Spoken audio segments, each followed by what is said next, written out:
ሃይ እንዴት ናችሁ? ዛሬ ደግሞ የምናየው የዱባ ፍሬ ጥቅም ነው። የዱባ ፍሬ እንግዲህ ለልብ ይጠቅማል፣ ለደም ስኳርን ለመቀነስ ይጠቅማል፣ ጥሩ እንቅልፍ እንድንተኛ ይጠቅመናል። ማታ ማታ ከመተኛታችን በፊት አንድ 5 ፍሬ የዱባ ፍሬዋን 10 ፍሬም 7 ፍሬም ለቀም አድርገን ከውስጡ ቆርጥመን ብንተኛ አሪፍ እንቅልፍ እንተኛለን ኢንሻአላህ። ለወንዶች ደግሞ የፕሮስቴት እጢን ይቀንስላቸዋል። ለማንኛውም ሰው ለቆዳ ጥራት አሪፍ ነው። መጥፎ ኮሌስትሮልን ከውስጣችን ያጠፋል። ኮሌስትሮል እንግዲህ እንደምታውቁት በጣም መጥፎ ነገር ነው። ለደም ግፊትን በማውረድ በጣም የታወቀ ነው የዱባ ፍሬ። ለነርቭ በጣም አሪፍ ነው። ለኢንፌክሽን በጣም አሪፍ ነው። ለአጥንት ጤና በጣም አሪፍ ነው። ጠንካራ አጥንት እንዲኖረን ያደርገናል።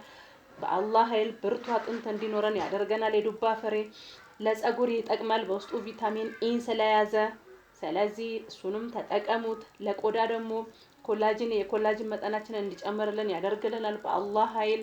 ስለዚህ ይህን የመሳሰሉ በጣም አሪፍ ጥቅም ስላሉት የዱባ ፍሬን ተጠቀሙ። አጠቃቀሙ ደግሞ እንዴት ነው ብትሉ የዱባ ፍሬ በእርግጥ ለመቆርጠም ስለሚከብድ በእንጀራ ምጣድ ላይ ወይም በኦቨን ላይ ትንሽ አመሳ እናደርገውና ትንሽ ብቻ እናደርግና ከዛን አውርደን በሙቀጫ ውቅጥ ድቅቅ አድርገን በእቃ ክድን አድርገን እናስቀምጣለን። አሊያም ደግሞ በቡና ማሽናችን አንዴ ድብን አድርገን ወቅጠን እናስቀምጣለን።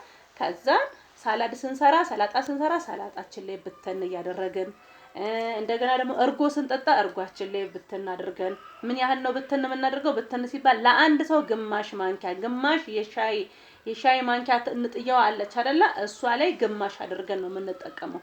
ስኳሩን ብትን ምንድነው የዱባ ፍሬውን ብትን እያደረግንበት እንጠጣለን። ወይ ደግሞ ለብ ባለ ውሃ ላይ በሻይ ሲኒ እናደርግና በሱ ጨምረን አንድ ለብ ያለ ውሃ በሻይ ሲኒ ጨምረን ከዛ የዱባ ፍሬያችንን ብትን አድርገን ጠጥተን ማታ ብንተኛ በጣም አሪፍ ነው የሚሆነው። ስለዚህ የዱባ ፍሬን ተጠቀሙ። እንደዚህ ነው አሰራሩ፣ እንደዚህ ነው። ለትንሽ ጊዜ ፀሐይ ላይ መጀመሪያ ታወጣላችሁ።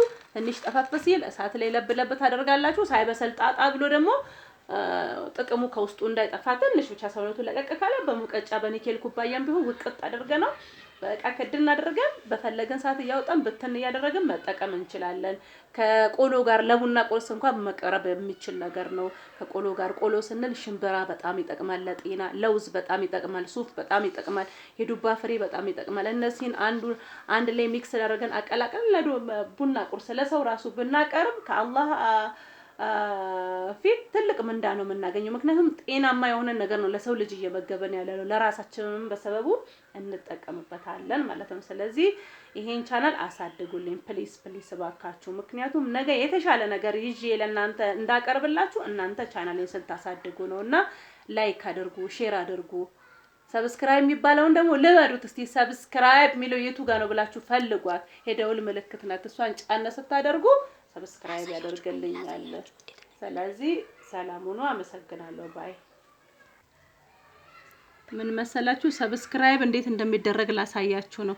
አሁን ይሄ አልተደረገም ጥቁር ሆኖ ነው አይደል ያለው። ይሄው ሰብስክራይብ የሚለው ነካውት። ከዛች የደውል ምልክቷ ተንቀሳቀሰች አይደል? እሷ መልሽ የደውል ምልክቷ እንደዚህ ነካታለሁ። ከዛ እዚህ ጋር መጀመሪያ ላይ የመጣው ጥቁሩ ነገር የለም ኦል ነው የሚለው እሱን ነካውት። በቃ ከዚህ በኋላ ይሄውና እንደዚህ ጥቁር ሆኗል።